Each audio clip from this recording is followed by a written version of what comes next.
안녕하십니까. 둔산동 P&A 공부방 동아쌤입니다. 2018년 대입, 그러니까 뭐 지금 현재 금년도요, 2017년도 이제 상담을 어떻게 할까요? 대입 상담하고 이제 전화 오신 분이 있습니다. 네. 자주 전화 오고 그러는데요. 금년은 제가 금년 상담은 학교에서 하는 게 다라고 말씀드립니다. 왜냐하면 자, 수시하고 정시에서 일단 정시부터 얘기를 하면요. 네. 정시인데 이게 정시가 영어가 지금 그 등급으로 절대평가로 빠졌죠. 네. 그러면 수학하고 국어인데 네. 제가 생각하기엔 적어도 그래요. 이거를 아주 쉽게 내면 지금 현재 정부에서는 절대평가 쪽으로 끌고 가려고 하는 모습이 조금 있죠. 네. 다 바꾼다. 근데 이걸 만약에 쉽게 냈다고 쳐봐요. 그러면 절대평가의 부작용 이런 말 되게 많이 나오겠죠? 그쵸. 변별력이 없다고. 그러니까 이 출제되는 내가 출제하는 사람 입장이라면 이게 쉽게 내겠어요? 어렵게 내겠어요? 어렵게 내면은 상관이 없죠? 그렇죠. 어려우니까 절대평가로 바꿔서 네. 부담 좀 줄여라. 이게 논리가 쉽죠? 네. 그러면 당연히 어렵게 출제할 거라고 보거든요. 네. 이게 수학하고 그거를 어렵게 출제하면 별 문제가 없는데 이걸 쉽게 출제하면 난리가 나죠. 절대평가와 관련돼서도. 그렇겠죠. 그렇기 때문에 이게 논리적으로 나 같아도 출제를 한다면 어렵게 출제할 것 같아요. 그럴 상황에서 이 영어에 대한 학교별 점수가 달라요. 네. 전부 다. 그렇죠. 영어가 특히 어디 나오냐면 이 학생부를 했을 때 이 대학마다 그 대학마다 무슨 과목은 몇 프로, 몇 점 차, 무슨 대학은 이게 다 달라요. 네. 그래서 대학마다 이 계산식이 있어요. 네. 그럼 이 계산식을 누가 가지고 있느냐? 계산식을 대학마다 다 있는 걸 대교협에서 다 하고 진학사나 UA 같은 데에서 제공을 해줘서 거기서 이렇게 프로그램이 만들어져 있어서 돈을 입력하면 대학 예측이라고 이렇게 좀 떠요. 네. 예측하고 뜨고 이걸 돈을 또 따로 지분해야 되는데 이걸 할 필요가 있느냐? 금년도에는 안 하셔도 해도 소용이 없다. 하고 싶으면 하지만 네. 라는 생각을 얘기를 해요. 왜 그러냐면 그 내신 예측으로 됐을 때 이 순전히 학생부만 계산식으로 했을 때는 작년도랑 관련해서 네. 그치? 어느 정도 유사도를 나타낼 수 있기 때문에 맞을 수도 있다고 봐요. 예측도가 어느 정도는. 네. 왜 그러냐면 이 내신 성적을 이렇게 정산했을 때 그 대학의 그 정도 수준 애들이 서열화가 너무 뚜렷하게 돼서 가기 때문에 이거는 어느 정도 맞을 것 같지만 수능과 연계되는 거는 이거 맞춘다고 하는 건 무당이라고 생각합니다. 이거 무당이지. 왜 그러냐면 세 과목 국영수를 다 참고로 하다가 영어가 이 프로그램에 의해서 계산식에 의해서 영향도도 완전히 이게 얼만큼 차이가 나냐면 1등급 차이가 나더라고요. 1.2등급까지 차이 나더라고요. 대학에 따라서. 놀라웠어요. 그러니까 여기 3등급 그래서 3등급 나온 애가 여기에 뭐 나왔다고요? 1.8등급. 이렇게도 나오고 그렇다고. 이 편차가 굉장히 크다. 작년도 같은 경우에는 이 편차를 넣어줬을 때 0.5등급 많이 나봐야 이 정도밖에 안 됐는데 이 영어가 이게 퍼센트 반영도를 보통 옛날에 35 수학하고 영어를 30% 이상 줬는데 이게 15%면 네. 이게 15%도 되고 어떤 때는 반영을 안 하고 하기 때문에 이 변동수 이 정시의 이 변동수를 이 수시와 이게 몇 대 몇으로 이 시험 성적과 정시 성적 수시 이거를 몇 대 몇으로 하는 데 대해서는 네. 요거에 따라서 여기다 몇 프로를 주느냐에 따라 이것도 변동되기 때문에 변동폭이 굉장히 크다는 거지. 네. 내신 성적에 계산식에 넣었을 때 대학마다의 변동폭. 때문에 변동폭이 옛날에는 비슷비슷했잖아. 성적을 넣어도.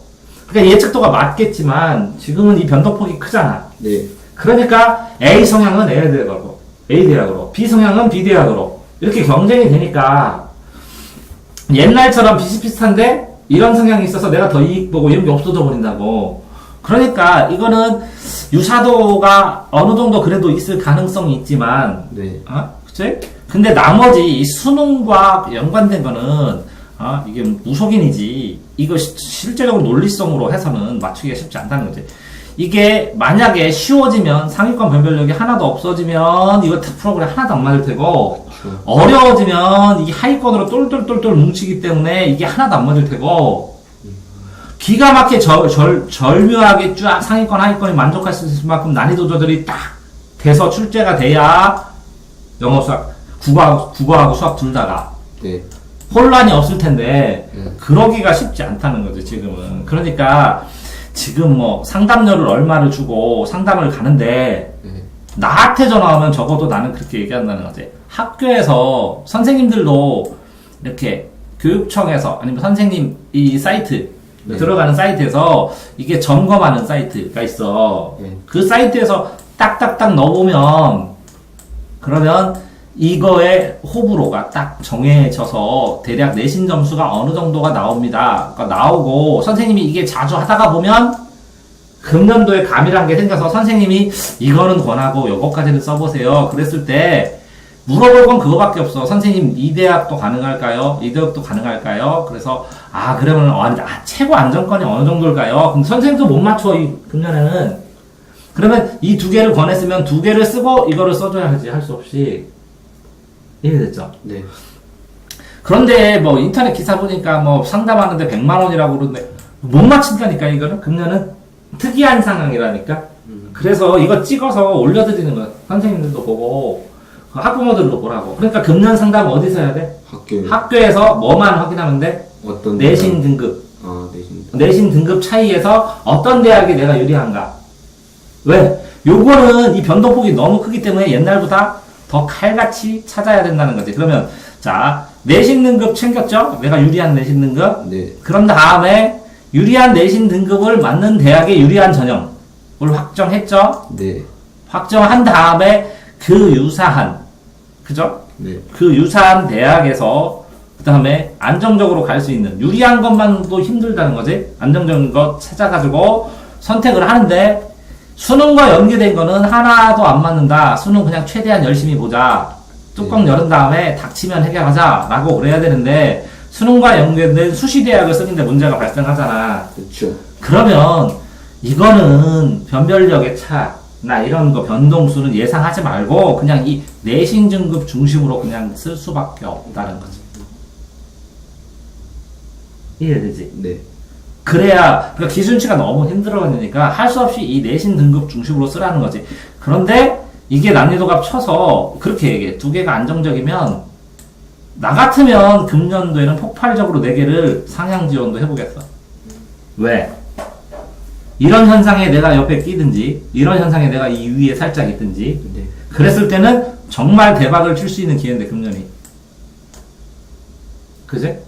그러니까 입시 합격권 다 뭐 이게 잘 해서 여기 붙어버리면 정시 못 쓰는 경우도 생기잖아. 그렇죠.